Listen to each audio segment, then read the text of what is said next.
Torcedores e cheerleaders, está começando mais um Mandalud. O programa de hoje vai ser um pouco diferente. Vou falar sobre o jogador que manda bem. Aquele jogador que é diferenciado, que jogou muito pelo clube que ele defendeu, mas que também já chegou a defender a seleção brasileira. O primeiro jogador que eu coloquei nessa lista é o Rivaldo. Ele jogava como meia e chegou a ser considerado um dos melhores da recente história do futebol. O primeiro time que ele defendeu profissionalmente foi o Santa Cruz, com 19 anos. Ele chegou a jogar pelo Mojimirim e foi lá que ele fez um gol do meio de campo que chamou a atenção do Corinthians, que resolveu contratar o jogador. Depois ele foi jogar no Palmeiras na era da Parmalat e foi nesse time, em 95, que ele alcançou a artilharia do Campeonato Brasileiro. Ele chegou a defender o Deportivo La Coruña, depois ele jogou no Barcelona. Em 2002 ele estava lá defendendo a seleção brasileira para a conquista do pentacampeonato. Ele também teve uma passagem apagada pelo Milan, jogou pelo Olympiacos na Grécia. Depois ele voltou para o Brasil para defender o Mojimirim, onde ele se tornou presidente do clube também. E além disso, foi nesse clube que ele teve a oportunidade de jogar lado a lado com seu filho. E para completar o currículo desse cara, ele chegou a defender as cores do São Paulo, teve uma passagem rápida por Angola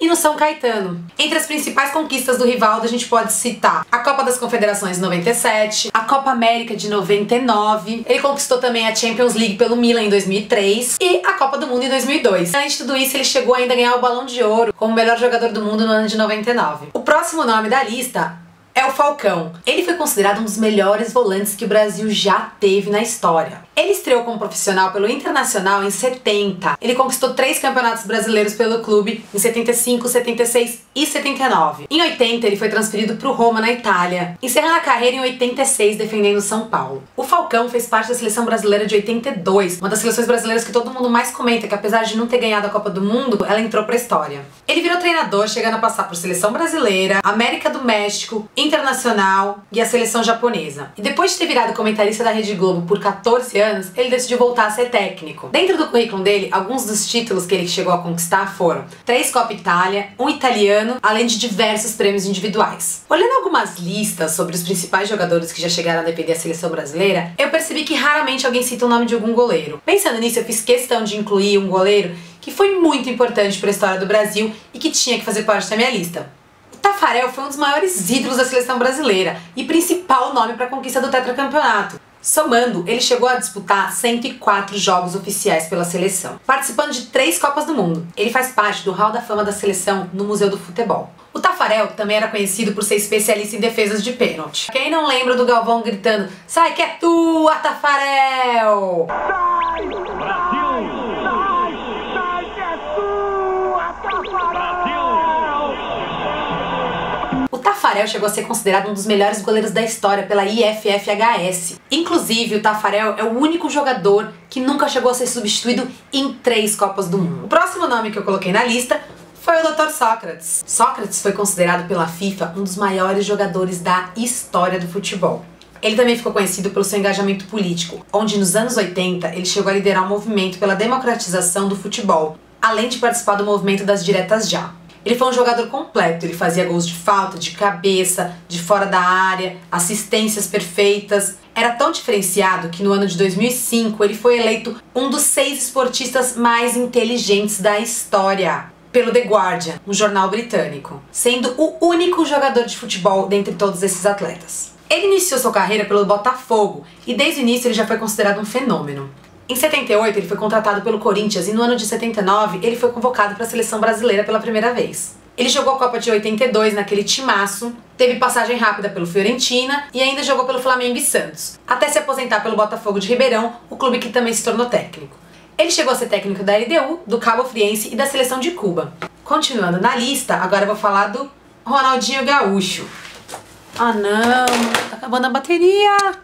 O Ronaldinho Gaúcho começou a carreira jogando pelo Grêmio, depois ele foi jogar pelo Paris Saint-Germain e depois ele foi pro Barcelona. Lá ele conquistou 2 títulos como melhor jogador do mundo nos anos de 2004 e 2005. O melhor momento da carreira do Ronaldinho Gaúcho foi defendendo as cores do Barcelona. Depois de lá o Ronaldinho jogou pelo Milan, até ele regressar pro Brasil jogando pelo Flamengo e Atlético Mineiro. Ele também chegou a jogar pelo México e o Fluminense. Entre as maiores conquistas do jogador, além dos prêmios individuais, também tem uma Copa América de 99, Copa das Confederações de 2005, a Champions League 2005 e 2006 pelo Barcelona e, claro, a Copa do Mundo de 2002. Continuando na nossa lista, agora eu vou falar do Garrincha. O Garrincha ficou conhecido pelas suas pernas tortas e os dribles desconcertantes que ele dava em campo. Considerado um dos melhores jogadores de futebol de todos os tempos, ele foi grande responsável pela conquista da Copa de 58 e 62. Ele jogou praticamente toda a sua carreira pelo Botafogo e a seleção brasileira, mas teve passagens curtas pelo Corinthians, Flamengo e o Olaria. E ele ganhou o prêmio de bola de ouro da Copa de 62.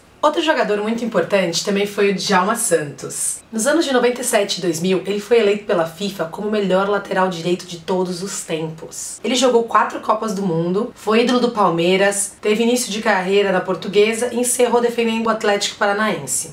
Ele foi eleito por 3 vezes o melhor jogador da sua posição em Copas do Mundo. E um fato curioso é que ele nunca foi expulso em nenhum jogo da sua carreira profissional. Entre as suas principais conquistas, a gente pode citar a Copa de 58 e 62 e também os campeonatos brasileiros de 60 e 67. Agora eu vou falar do grande Romário. O Romário é o 3º maior artilheiro da história da seleção brasileira. Ele foi o nome mais importante da conquista do Tetra. O baixinho iniciou sua carreira profissional jogando pelo Vasco e depois ele foi pro PSV da Holanda. De lá seguiu para o Barcelona, onde teve um grande início, e em 95 foi para o Flamengo. Depois foi emprestado por Valência, jogou pelo Fluminense e até no Catar, com diversas passagens pelo Vasco. Jogou em Miami, na Austrália, chegou a defender o América pela 2ª divisão do Carioca. Além do que, ele conseguiu conquistar a marca de mais de 1000 gols em toda a sua carreira profissional. Entre suas principais conquistas a gente pode citar o Brasileiro de 2000, Mercosul de 99 e 2000, Melhor Jogador do Mundo em 94, Copa das Confederações de 97, Copa América em 89 e 97 e a Copa do Mundo de 94. O jogador que eu vou falar agora é o Zico! O Galinho iniciou sua carreira jogando pelo Flamengo, onde ele conquistou diversos títulos. O tricampeonato carioca, o inédito título brasileiro, Libertadores e Mundial. Ele chegou a defender a Udinense e após 2 temporadas na Itália, voltou para o Flamengo. Pela seleção, ele jogou as Copas de 78, 82 e 86. Ele foi assistente do Zagallo na Copa de 98 e a partir daí ele resolveu se tornar técnico. Ele chegou a treinar diversos clubes, inclusive seleções, como a seleção japonesa e iraniana. O jogador que eu vou falar agora é um jogador que eu gosto muito, que é o Ronaldo Fenômeno. O Ronaldo começou sua carreira profissional com 16 anos pelo Cruzeiro. Obtendo ótimos resultados desde o início, ele chamou a atenção de diversos clubes da Europa e foi transferido para o PSV da Holanda. Pouco tempo depois, ele foi transferido para o Barcelona, onde mesmo tendo disputado apenas uma temporada pelo clube, ele foi diferencial. Foi nesse mesmo ano que ele ganhou o prêmio de melhor jogador do mundo pela primeira vez. Mesmo feliz jogando pelo Barcelona, ele foi transferido para a Inter de Milão, que já estava de olho nele desde a época do Cruzeiro. Lá ele conquistou a Copa da UEFA, além do seu 2º título como melhor jogador do mundo. Mas foi também na Inter onde ele enfrentou a maior lesão da sua carreira. Desacreditado, ele ressurgiu e foi o principal nome da conquista do pentacampeonato. Da Inter, ele foi jogar pelo Real Madrid, naquele grande time de estrelas. Mesmo tendo um bom início no Real Madrid, as críticas da torcida e da imprensa começaram a chegar devido ao seu peso. E aí ele acabou indo pro Milan. Mas antes de encerrar a carreira, ele voltou pro Brasil e acabou defendendo as cores do Corinthians. E defendendo o clube, ele chegou a conquistar um Campeonato Paulista e uma Copa do Brasil. Foi pelo Corinthians que ele resolveu se aposentar. Depois de algum tempo, ele percebeu que seu corpo já não tinha mais condições e ele teve que abandonar os gramados. Hoje o Ronaldo também trabalha como comentarista da Rede Globo, além de todo o seu envolvimento dentro do esporte. Entre as suas principais conquistas, nós podemos citar a Copa América de 97 e 99, Campeonato Espanhol, Copa da Espanha e a Copa do Mundo de 94 e 2002. E para encerrar a nossa lista, eu não poderia falar de outra pessoa a não ser o rei, o Pelé.